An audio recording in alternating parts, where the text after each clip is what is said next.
Serdecznie zapraszam do odcinka 84 playlisty Mroczna Historia pod tytułem Potomkowie ludu Kanaan, część 21. W poprzednim 83 odcinku opowiedziałem o krypto-Rzymianach. W tym odcinku opowiem o konwertytach z Anglii oraz powstawaniu krypto-Rzymian w różnych zakątkach Europy. Jak wspomniałem w odcinku 82, w 1391 roku powstała w Hiszpanii sekta konwertytów, zwanych Marranami, czyli Rzymian sefardyjskich, którzy pod przymusem zmienili wiarę na katolicką. Jednakże problemy z konwertytami, a w zasadzie z Rzymianami, przejmującymi coraz bardziej sektor finansowy i zajmującymi coraz to wyższe stanowiska urzędnicze w państwie, zaczęły się już 100 lat wcześniej, na początku XIII wieku w Londynie w Anglii. Otóż w 1232 roku król Anglii Henryk III Plantagenet założył w Londynie Domus Conversorum, czyli Dom Konwertytów, w którego budynku znajdowała się londyńska instytucja dla Rzymian, którzy przeszli na chrześcijaństwo. Dom Konwertytów nie tylko był wspólnym domem dla Rzymian, ale zapewniał im o dziwo niskie zarobki. Dzięki temu Rzymianie tam zamieszkujący mieli ochronę przed prześladowaniami, szczególnie od 1280 roku, po którym wszyscy Rzymianie przechodzący na chrześcijaństwo musieli zrzec się swojego majątku na rzecz korony. Kiedy w 1290 roku Edward I wypędził Rzymian z Anglii, londyński dom był jedynym oficjalnym sposobem pozostania Rzymian w kraju. W 1356 roku zmarł ostatni z nich, a w latach 1331 do 1608 przyjęto kolejnych 48 konwertytów. Budynek znajdował się przy Chancery Lane i w 1891 roku stał się siedzibą Biura Rejestrów Publicznych. Obecnie w dawnym domu konwertytów mieści się Biblioteka Magena Królewskiego College'u w Londynie. Oczywiście londyńskich konwertytów było dużo mniej niż Marranów w 1391 roku w Hiszpanii.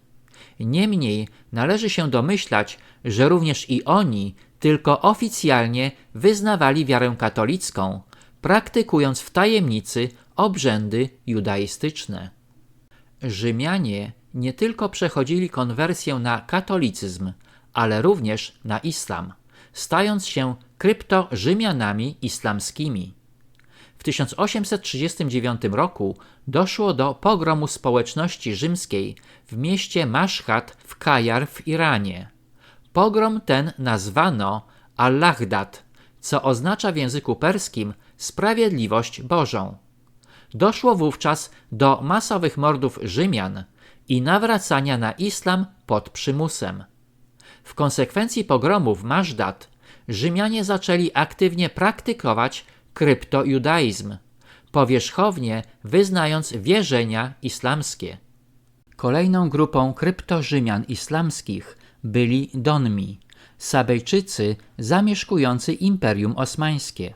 Sabejczycy zostali zmuszeni do przejścia na islam, ale zachowali w tajemnicy swoją wiarę rzymską oraz wierzenia kabalistyczne. Sabejczycy byli ludem pochodzenia semickiego z południowo-zachodniej Arabii, który pod koniec drugiego tysiąclecia przed naszą erą osiedlił się u wybrzeży Morza Czerwonego. Najważniejszym królestwem utworzonym przez Sabejczyków było Królestwo Saba ze stolicą w Mardżab. Ruch krypto-Rzymian Donmi skupiał się głównie w Salonikach i jego założycielem był XVII-wieczny sefardyjski rabin i kabalista Sabataj Zewi, który twierdził, że jest rzymskim Mesjaszem. Zewi pod groźbą śmierci ze strony sułtana Mehmeda IV udawał przejście na islam. Wzorując się na rabinie, jego uczniowie również rzekomo przeszli na islam i tak powstali kryptorzymianie Donmi. Okazuje się, że potomkowie Donmi nadal żyją we współczesnej Turcji, a ich przodkowie pochowani są głównie na cmentarzu Balbudier w Uskudar, gdzie na ich nagrobkach w odróżnieniu od innych znajdują się fotografie zmarłych. Ciekawa jest również historia grupy Rzymian zwanych Beta Izrael, która zamieszkiwała tysiące lat na terytorium Królestwa Aksum, a później Imperium Etiopskiego. Beta Izraelczycy żyli w około 500 wioskach znajdujących się w regionach Amhara i Tigrej we współczesnej Etiopii. Rzymianie z Etiopii byli odizolowani od głównych społeczności rzymskich i praktykowali nietalmudyczną formę judaizmu, nazywaną Hajmanot, podobną do judaizmu karaimskiego. Karaimizm wyodrębnił się z judaizmu około VIII wieku na terenie Mezopotamii, rozszerzając się następnie na tereny Bizancjum, Egiptu i Imperium Osmańskiego. Nazwa karaimizm oznacza po hebrajsku czytać, recytować, a wyznawcy karaimizmu nazywani karaimami odrzucają Talmud oraz autorytet rabinów. Większość Beta Izraelczyków została przesiedlona do Izraela po jego założeniu w 1948 roku. Kolejną grupą Rzymian, uważaną za odłam Beta Izraela, są kryptorzymianie Beta Abraham. W społeczności tej liczącej około 150 000 członków znajdują się grupy rzymiańskie, posiadaczy wiedzy tajemnej, rzemieślników, złego oka i Kejla. Beta Abraham koncentrują się głównie w północnej strefie Szewa, w rejonie Amhara w Etiopii.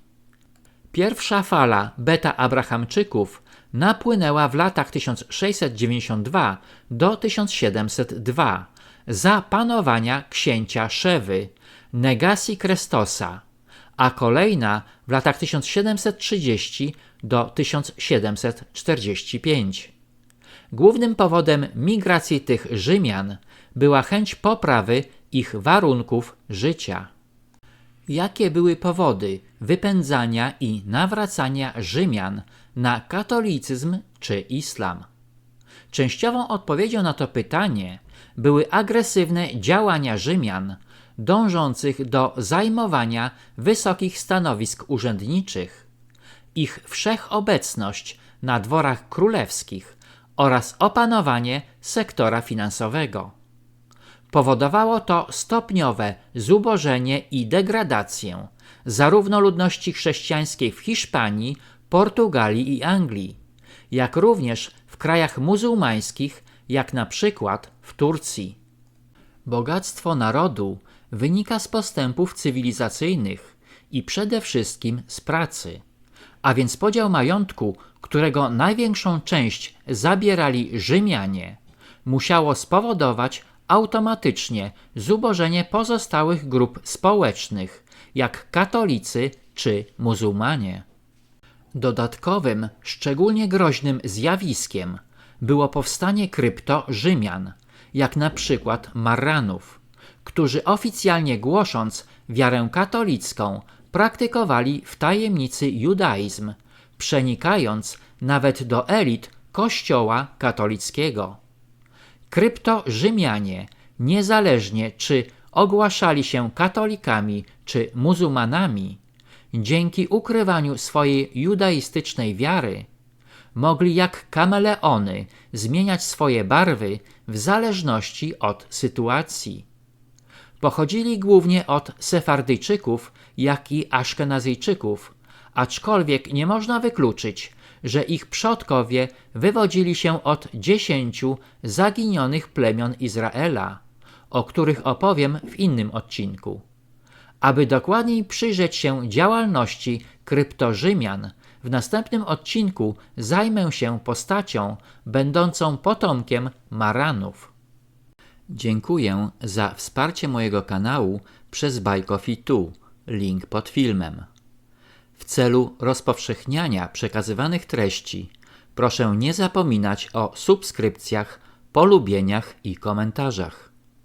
Na tym zakończę odcinek 84, w którym opowiedziałem o angielskich konwertytach.